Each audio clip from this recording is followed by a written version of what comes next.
दोस्तों नमस्कार। ਅੱਜ ਦਾ ਵਿਸ਼ੇ ਹੈ ਬਹੁਭਾਸ਼ਾਵਾਦ ਤੇ ਭਾਰਤ।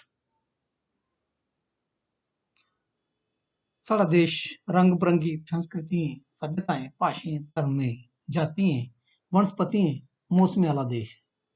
इत्थे सब किश एक व्यवस्थित ढंगा कन्नै अपने अपने स्हाबै, अपने अपने थार, अपने अपनी बारी, अपने अपने समय पर चली जा करदा है ते सब्भै अपनी अपनी समर्था अनुसार बधी फुल्ली ते विस्तृत होंदे जा करदे। बहुभाषावाद है केह् है?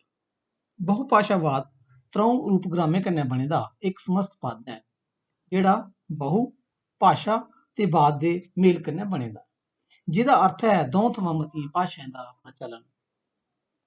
जिस देश जां प्रदेश च मतियें भाशाएं दा प्रचलन होऐ उसगी बहुभाषी देश जां प्रदेश दी संज्ञा दित्ती जंदी है।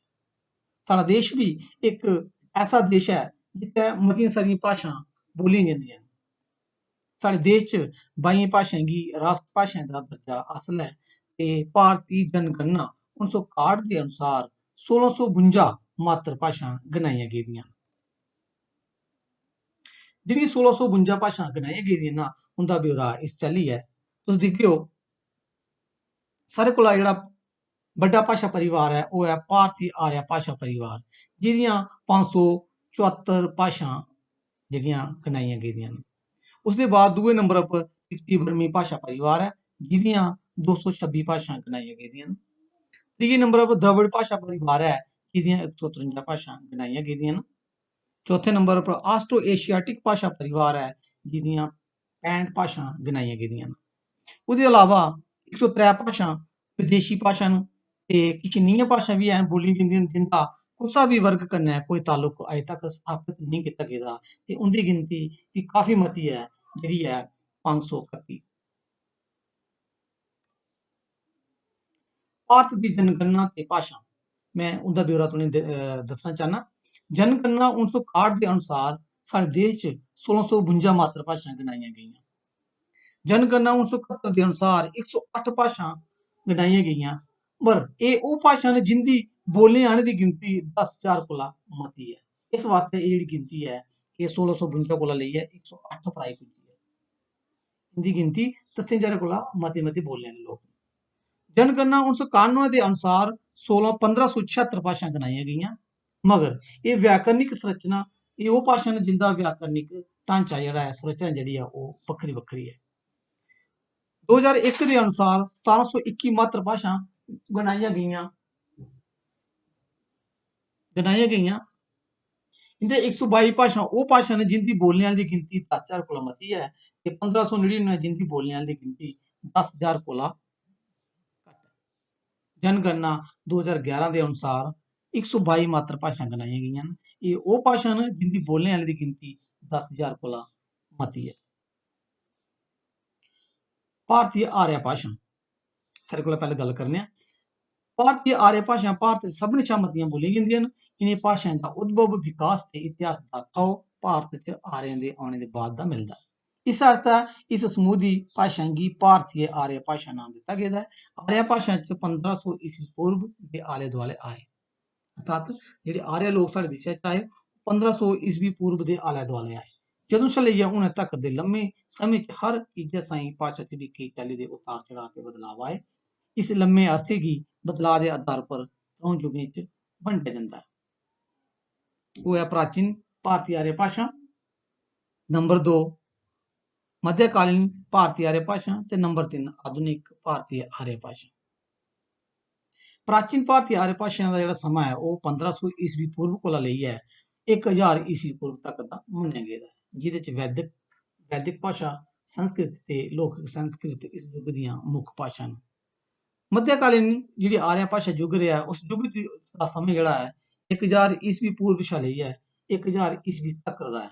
इस युग गी त्र'ऊं मुक्ख उपशाखाएं च बंडेआ जंदा है। पैह्ली प्राकृत इस वर्ग च पाली, निय, अभिलेखी भाशां आਉਂਦੀਆਂ न ते दूई प्राकृत इस वर्ग च शोरशैनी, मागधी, पैशाची, महाराष्ट्री आदि भाशां आਉਂਦੀਆਂ न।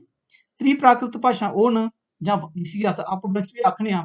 इस वर्ग च शोरशैनी, मागधी, अर्धमागधी, पैशाची, महाराष्ट्री, कैकेयी आदि भाशां आਉਂਦੀਆਂ न ते आधुनिक भाशां जां अज्जकल दियां भाशां इनका जेह्ड़ा समा है 1000 ईस्वी कोला लेइयै हुनै तक दा ते तुस सब जानदे हो डोगरी, हिंदी, पंजाबी, मराठी, आसामी, बंगला, गुजराती, बिहारी, सिंधी, नेपाली आदि भारत दियां आधुनिक भाशां न। तिब्बती बर्मी भाशा परिवार इंदा जेह्ड़ा खेतर है ओह् एह् लब्भा करदा है एह् मणिपुर, लद्दाख, त्रिपुरा, नागालैंड, असम, हिमाचल प्रदेश, बंगाल आदि भाशाएं च एह् बोलियां जंदियां न। इस वर्ग दियां मुक्ख भाशां न लद्दाखी, बोडो, मणिपुरी, गारो, त्रिपुरी, असामी, आगामी, सेन, लाओ, लोथा आदि इस परिवार दियां मुक्ख भाशां न। द्रविड़ भाशा परिवार एह् भाशा परिवार दा उद्भव आर्यन भाशाएं कशा पैह्लें दा मन्नेआ जंदा है। 1961 दी जनगणना अनुसार 153 मत्त भाशां भारत च बोलियां जंदियां न। भारत च इसदा प्रचलन मध्य ते दक्खन च है। एह् दिक्खा करदे हो तुस एह् ब्लू कलर दा नीले रंग दा एह् जेह्ड़ियां न एह् द्रविड़ भाशा परिवार। तमिल, कन्नड़, मलयालम, तेलुगु, कुर्गी, बड़गा, कोटा, कोवा, पारजी, कोडा, कोलामी, पुरख आदि इस परिवार दियां मुक्ख भाशां न। ऑस्ट्रो एशियाटिक भाशा परिवार इस परिवार गी अगेन्य नांऽ कन्नै बी जानेआ जंदा है। 1961 दी जनगणना अनुसार 65 भाशां भारत च बोलियां जंदियां न। इस परिवार दियां भाशां मध्य भारत ते पूर्वी भारत, बिहार, उड़ीसा, मध्य प्रदेश, नागपुर च बोलियां जंदियां न। संथाली, मंडाली, शवर, कोरकू, गंदाबा, खासी, निकोबारी, भूमिज, खंडिया आदि इस परिवार दियां मुक्ख भाशां न। तुस एह् जामुन कलर तुस दिक्खा करदे एह् ओह्दा भाशां दा खेतर है। वर्ग रैह्त भाशां जिंदा कोई वर्ग अजें तक नेईं मुकर्रर कीता गेआ। भारत किश नेहियां भाशां बी है लभदियां न जिंदा कुसै परिवार कन्नै कोई सरबंध स्थापत नेईं होई पाए दा। इस आस्तै नेही भाशाएं गी कुसै बी वर्ग च नेईं रक्खेआ गेदा। इस चाल्ली जि'यां भारत च 531 भाशां बोलियां जंदियां न जिंदे च अंग्रेजी, फारसी, फ्रेंच आदि न ते विदेशी भाशां न ते भारत च 103 विदेशी भाशां बी बोलियां जंदियां।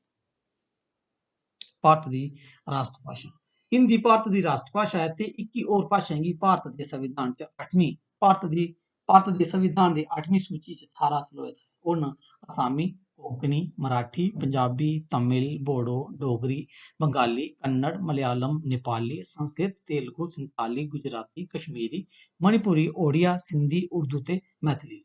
हिंदी समेत भारत दी कुल 22 भाशाएं गी राश्ट्र भाशा दा दर्जा हासल है।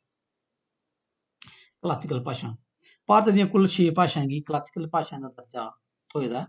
पैह्ले नंबर पर तमिल है जिसगी 2004 च इसगी क्लासिकल भाशा दा दर्जा थ्होया और एह् सारें कोला पैह्ली भाशा है जिसगी साढ़े देश च क्लासिकल भाशा दा दर्जा हासल होया। नंबर 2 संस्कृत है जिसी 2005 च थ्होया। नंबर 3 तेलुगु भाशा है जिसगी 2008 च थ्होया। कन्नड़ भाशा है जिसगी 2008 च क्लासिकल भाशा दा दर्जा हासल होया। पंजवें नंबर मलयालम भाशा है जिसगी 2013 च क्लासिकल भाशाएं दा दर्जा हासल होया ते नंबर 6 ओडिया भाशा है जिसगी 2014 च क्लासिकल भाशाएं दा दर्जा हासल होया। आखिर च मैं एह् गलाना मुनासिब समझना जे भाशा दी महत्ता गी नकारेआ नेईं जाई सकदा। अज्ज कुसै बी देशै समाज च जो कुछ बी तरक्की होई दी ऐ जां होआ करदी ऐ जां होई दी लभदी ऐ ओह् सब भाशाएं दी बदौलत है। भाशा बगैर मनुक्खी समाज अपाहिज है, ओह् गूंगा है, ओह्दे बगैर कुछ बी ओह् नेईं करी सकदा। सुनने आस्तै मता मता धन्नबाद।